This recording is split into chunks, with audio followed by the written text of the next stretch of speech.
무사셋.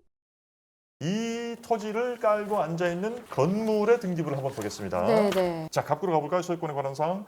대부분 토지와 건물이 이렇게 따로 있는 경우에는 같은 사람 소유인 경우가 많죠. 그 오른쪽에 한번 볼까요? 주요 등기사항 요약이라는 게 있죠. 우리가 등기부를 뗄 때 이 부분을 체크해서 선택을 하면 이것들을 요약해가지고 일목요연하게 하나의 표로 보여준 게 있어요. 지금 이 건물의 소유권자는 누구다라고 딱 나오죠. 이제 소유권자가 여러 명 있으면 그 사람들의 지분까지 따로 나오겠죠. 아하. 저 진짜 질문이 있어요. 네네. 전세로 만약에 들어갔어요. 네. 전세금이 만약에 5천만 원이라고 네네네. 해볼게요. 근데 집 주인이 네. 이 근저당 설정했던 2억 2천 100만 원 네네네. 갚지 못했단 말이에요. 네네. 그러면은 네. 전세금 5천만 원은 뭐 우선순위가 어떻게 되는 거예요? 그렇죠. 그러면? 굉장히 중요한 말씀을 네. 해주셨는데 우리가 보통 일반적인 그 채권적 전세 또는 이제 임차권을 갖다가 임대차 계약을 체결을 하잖아요. 그러고 나서 먼저 하라고 하는 게 뭐예요? 확정일자 플러스 전입신고, 그다음에 주택의 인도. 이 두 가지 또는 세 가지가 이루어져야지 대항력을 갖는다고 하잖아요. 네. 그 대항력이 바로 기준일이 되는 겁니다. 굉장히 중요한 지적을 해주신 건데 누군가가 여기서 내가 새 들어서 살겠다고 임대차 계약을 체결하고 그날 바로 가서 그걸 전입신고를 하고 확정일자까지 받으면 나의 대항력은 언제 생겨요? 내일 새벽 0시에 생기는 거거든요. 네네. 그러면 선순위 근저당권보다 자기 대항력이 늦게 되잖아요. 그러니까 자기 전세금 내지는 임대차 보증금을 다 날릴 수도 있는 겁니다.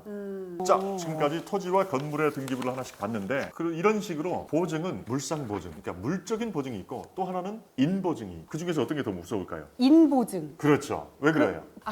인보증은 나까지 이렇게 잘못될 수 있는 건가요? 그럴 수도 있고요. 연대보증을 써줬어. 그러면 이 사람이 지금 빚이 1,000만 원인 줄 알고 내가 보증을 써줬는데 빚이 1억이 되고 10억이 될 수도 있는 거예요. 이 사람이 못 갚은 돈에 대해서 내가 무한 책임을 져야 되는 거예요. 네, 죽을 때까지 따라다니고. 아하. 자, 이어서 이제 집합 건물 한번 볼까요? 동 몇 번지 그래놓고 건물의 이름이 있죠. 무슨 건물, 몇 층, 몇 호 이렇게 적혀 있죠. 아하. 사실상 요즘에는 아파트에 거주하시는 분들이 많으시니까 그렇죠, 집합 그렇죠. 건물을 떼보는 경우가 제일 훨씬 많겠군요. 많죠. 훨씬 많죠. 마찬가지로 표제부, 갑구, 을구가 있어요. 근데 표제부가 또 나뉘어 있어요. 집합 건물의 경우에만 이런 건데요. 일전대 이렇게 보시면 됩니다.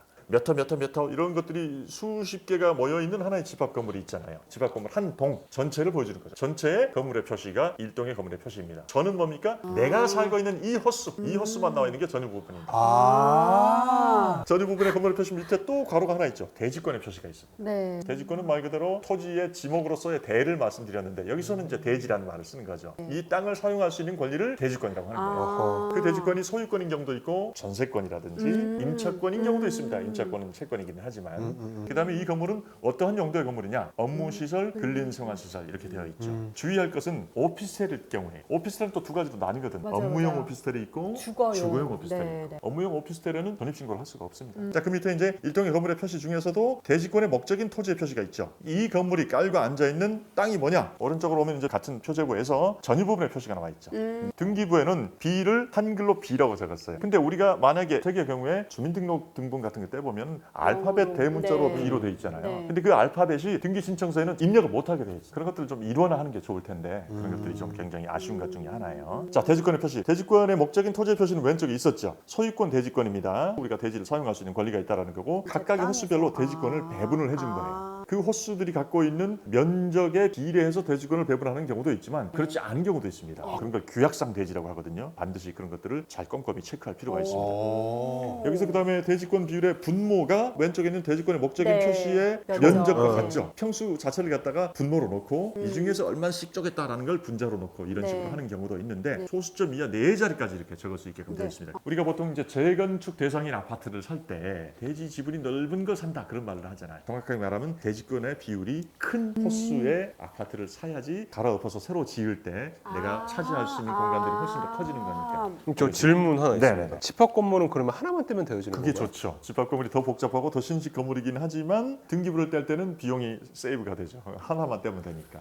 자, 이제 표제부를 다 받고 갑구로 왔습니다. 아까는 못 봤었던 소유권 보존이 있죠. 처음에 건물이 지어졌을 때 하는 등기를 보전이 아니라 보존이라고 합니다. 그러고 나서 이번에 소유권 이전이 있었죠. 소유권 이전인데 매매가 아니라 신탁이에요. 은행에서 돈을 빌리기도 하고 뭐 근저당권 설정을 하는 경우도 있겠지만 요즘은 신탁을 주로들 많이 하는 거죠. 결국은 빌린 돈 다 갚고 또 이제 다 지어졌고 전부 다 정리가 됐을 때 이제 신탁을 풀겠죠. 이번에 보면 소유권 이전과 신탁이 하나의 2번이라는 순위번호 안에서 두 개로 나눠져 있죠. 이 등기는 항상 동시에 할 수밖에 없거든요. 그러면 갑구의 이 3번 소유권 네. 이전 신탁회사에서 다시 원주인으로 넘어가는 요 사항만 보더라도 네. 이 건물이 네. 인기가 있는 건물인지 네. 아닌지도 판단할 수가 진짜 있겠네요. 진짜 그러면 진짜. 그럴 수도 그 있겠지만 기간에 뭔가 간급도 되게 중요할 것 같아요. 그것도 참 네. 재미난 해석이네요. 네, 네. 네. 채무자가 여기는 소유권자랑 같네요. 그러니까 물상보증이 아니라 아예 자기 자체가 소유자 겸 그러네. 채무자 겸 근저당권 설정자가 되는 거였죠. 네네. 자, 1-1번이 있죠. 이 근저당권 설정 아. 등기는 건물만에 관한 것이래요. 그러니까 토지에 대해서는 등기가 안 돼 있다는 얘기예요. 한 가지 그럼 여쭤볼게요. 네, 네. 등기 신청할 때는 말씀하신 것처럼 지방 법원이나 등기구에 가야 되나요? 가야 됩니다. 인터넷으로 안 되고. 안 됩니다.